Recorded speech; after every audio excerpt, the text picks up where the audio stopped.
Assalamualaikum warahmatullahi wabarakatuh. Perkenalkan, nama saya Bilqis Salsabila dengan NIM G00250009.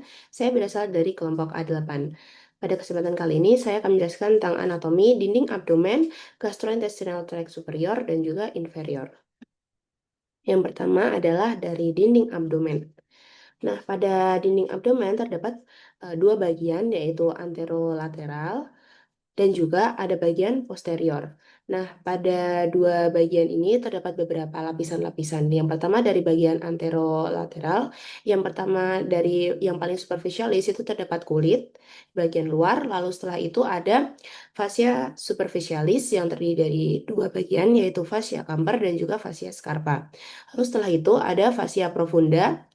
Lalu ada musculus et aponeurosis yang terdiri dari beberapa muskulus. Lalu setelah itu ada fascia transversalis.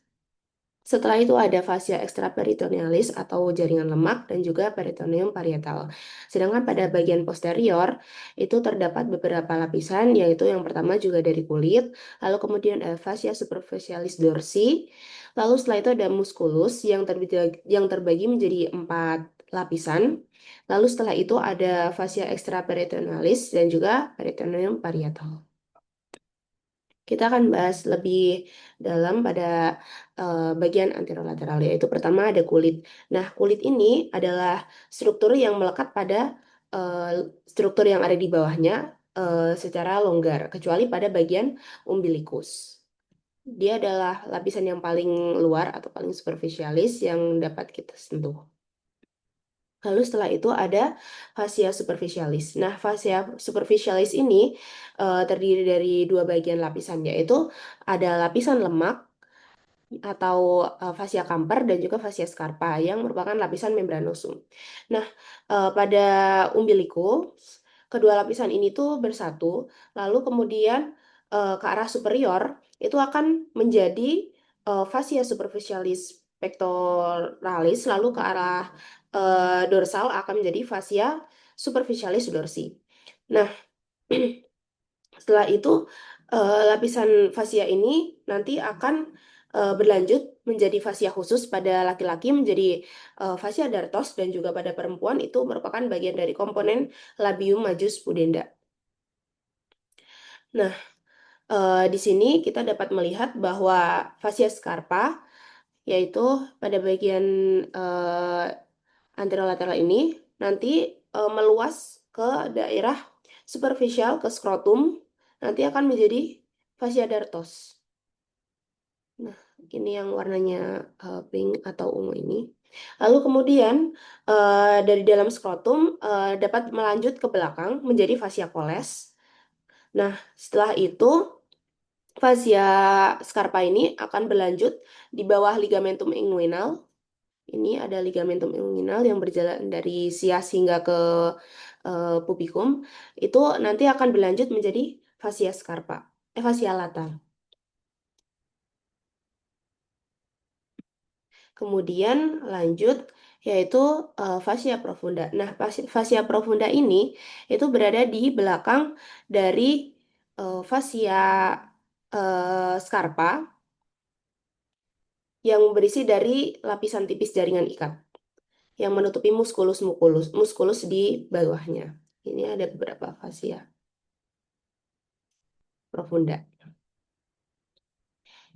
Nah, kemudian kita berlanjut ke musculi et aponeurosis.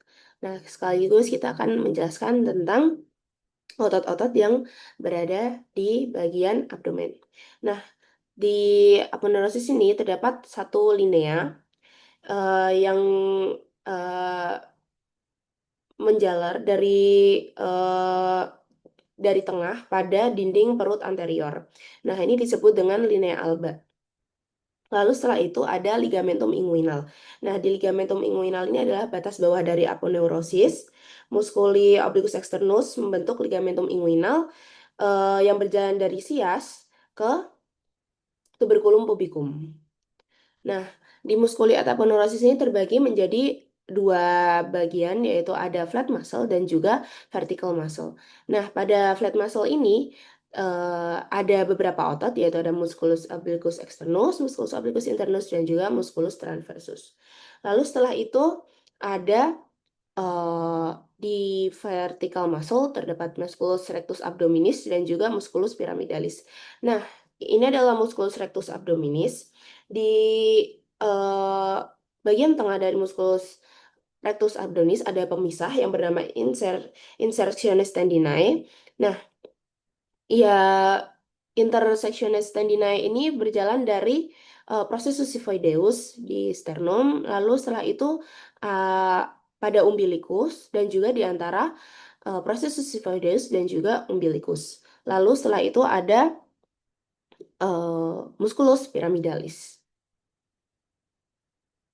yang berbentuk triangular sangat kecil. Nah, di musculus pyramidalis ini tidak ada di semua orang, hanya mungkin sekitar 20% orang yang memiliki musculus ini.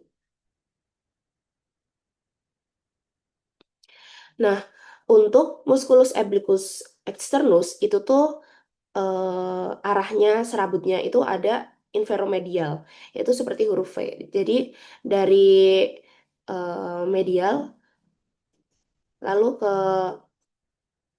di bagian infero lalu ke bagian atas seperti huruf V. Nah, kalau musculus obliquus internus itu arah serabutnya adalah supromedial seperti huruf A. Nah, yang ini adalah musculus obliquus internus. Lalu di sini terdapat ligamentum inguinal, lalu ada musculus pyramidalis yang hanya ada di beberapa orang itu tadi. Lalu ini ada rectus abdominis, ada intersectionis tendinous. Lalu setelah itu ada ini yang berbentuk V itu adalah musculus obliquus externus. Nah, pada bagian otot juga ada otot posteriornya. Kalau di posterior itu ada musculus psoas major yang berfungsi untuk fleksi panggul atau gerakan mengangkat paha dan juga fleksi tubuh. Lalu setelah itu ada musculus iliacus yang nanti akan bersama musculus psoas major itu untuk fleksi panggul juga. Lalu setelah itu ada musculus quadratus lumborum itu untuk fleksi lateral atau membengkokkan badan ke samping dan juga menarik tulang rusuk ke bawah saat ekspirasi.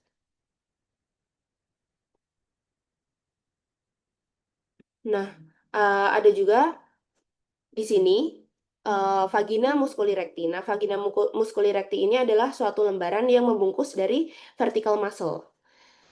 Nah, isi dari vagina musculi recti ini terdapat beberapa otot yaitu musculus rectus abdominis, musculus pyramidalis, ada juga arteri vena epigastrica superior dan juga epigastrica inferior. Setelah itu ada fascia transversalis. Nah, fascia transversalis ini adalah kelanjutan dari fascia profunda yang memagari dari cavitas abdominalis berlanjut ke dalam cavitas pelvis sehingga terlihat pada sebelah dalam pada musculi transversus abdominis. Nah, ini adalah fascia transversalis.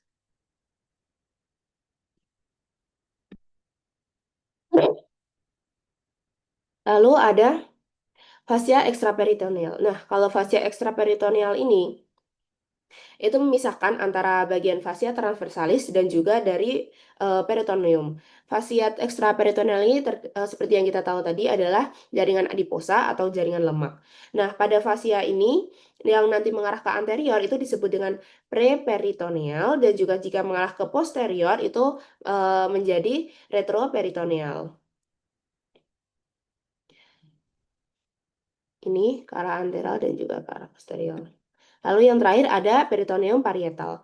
Nah, kalau peritoneum parietal ini dibedakan menjadi dua, yaitu ada peritoneum parietal dan juga peritoneum visceral. Kalau yang parietal itu yang akan melapisi bagian dinding abdomen, sedangkan kalau visceral itu akan melapisi organ-organ viscera di abdominis, baik permukaan organ maupun ke seluruh sebagian maupun ke seluruh permukaan organ.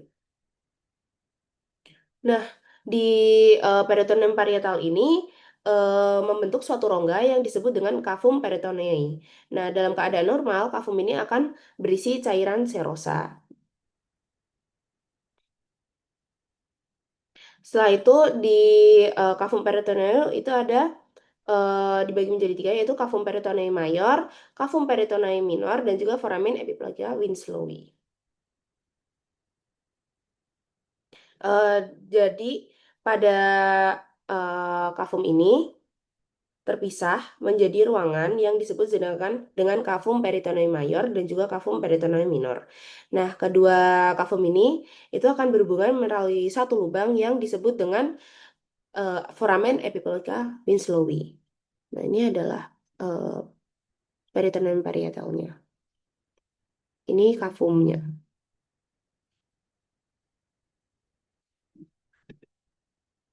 Lalu setelah itu, kalau pada dinding abdomen posterior tadi, kita bisa tahu bahwa terdapat kulit, fascia superficialis dorsi, musculus yang terbagi menjadi 4 lapisan. Lalu setelah itu ada fascia extraperitoneal dan yang sama seperti pada fascia extraperitoneal di bagian anterolateral, yaitu berisi dari jaringan lemak dan juga peritoneum parietal. Lalu selanjutnya kita akan bahas tentang organ retroperitoneal dan juga intraperitoneal. Nah, bedanya dari organ retroperitoneal dan juga intraperitoneal adalah kalau intraperitoneal itu seluruh permukaannya dilapisi oleh peritoneum. Sedangkan jika retroperitoneal itu hanya beberapa atau sebagian saja atau hanya di permukaan anteriornya saja yang dilapisi oleh peritoneum, tidak seperti intraperitoneal yang seluruhnya dilapisi oleh peritoneum. Nah, untuk pada retroperitoneal itu terdapat beberapa organ yang bisa dihafalkan dengan singkatan Sedgwick, yaitu S itu ada suprarenal gland, lalu ada aorta, lalu D untuk duodenum, kecuali yang pars superior itu masuk kepada intraperitoneal, lalu setelah itu ada pankreas, ya kecuali bagian kaudanya, lalu ada U untuk ureter, C untuk kolom ascendant dan juga descendant, lalu K untuk kidney atau ginjal, E untuk esofagus, dan juga terakhir R itu untuk rektum. Sedangkan untuk organ intraperitoneal itu ada beberapa juga, yaitu gaster, duodenum, pars superiornya, lalu setelah itu ada jejunum, ileum, appendix, lalu setelah itu ada kolon transversum, kolon sigmoidea, lalu ada pankreas yang bagian kauda, lalu setelah itu ada lien atau limfa dan juga hepar atau hati. Ada juga duplikator peritoneum itu terbagi menjadi tiga, yaitu mesenterica atau dia itu sebagai alat untuk menggantung peritoneum. Lalu setelah itu ada omentum, lalu juga ada ligamentum peritoneum. Lalu selanjutnya kita akan berlanjut ke gaster. Nah, kita akan mengetahui dulu anatomi gaster. Kalau gaster itu sebenarnya terletaknya biasanya pada uh, hipokondriaka sinistra. Nah, di gaster ini terdapat 4 bagian, yaitu pertama ada fundus yang berada di bagian paling atas. Lalu setelah itu ada kardia, pars kardia. Lalu setelah itu ada korpus. Nah, di dalam korpus ini terdapat lipatan-lipatan pada stratum atau lapisan tunika mukosanya yang melipat saat lambung dalam keadaan kosong, lalu nanti akan meregang ketika ada makanan yang masuk. Nah, disebut dengan rugae. Lalu setelah itu ada juga pars pylorica. Nah, di gaster ini terdapat ada 2 sphincter, yaitu yang pertama ada LES atau eh, gastroesophageal sphincter, lower esophageal sphincter. Nah, ini gunanya supaya makanan yang sudah tercerna di dalam gaster atau lambung itu tidak kembali kepada esofagus sehingga dapat menyebabkan penyakit GERD karena nanti ada iritasi. Karena pH asam dari lambung itu tidak sesuai dengan mukosa pada esofagus. Lalu setelah itu ada juga sphincter pylori yang nanti mencegah duodenum untuk kembali ke lambung ataupun lambung ke duodenum yang terdapat pada pars pylori. Nah, di lambung ini juga terdapat kurvatura yang di sini adalah kurvatura mayor dan di sini ada kurvatura yang di sini ada kurvatura mayor dan di sini ada kurvatura minor. Nah, kurvatura ini nanti akan dilekati oleh omentum. Nah, seperti namanya, kalau kurvatura mayor itu akan dilekati oleh omentum mayor. Omentum mayor atau majus ini terdiri dari empat ligamentum, yaitu gastrokolika, lalu gastrospleniska, gastrosphrenica, lalu setelah itu ada splenorenal. Untuk kurvatura mayor itu dilekati oleh ligamen omentum minor atau minus yang terdiri dari dua ligamen, yaitu ligamen hepatoduodenal dan juga gastrohepaticum.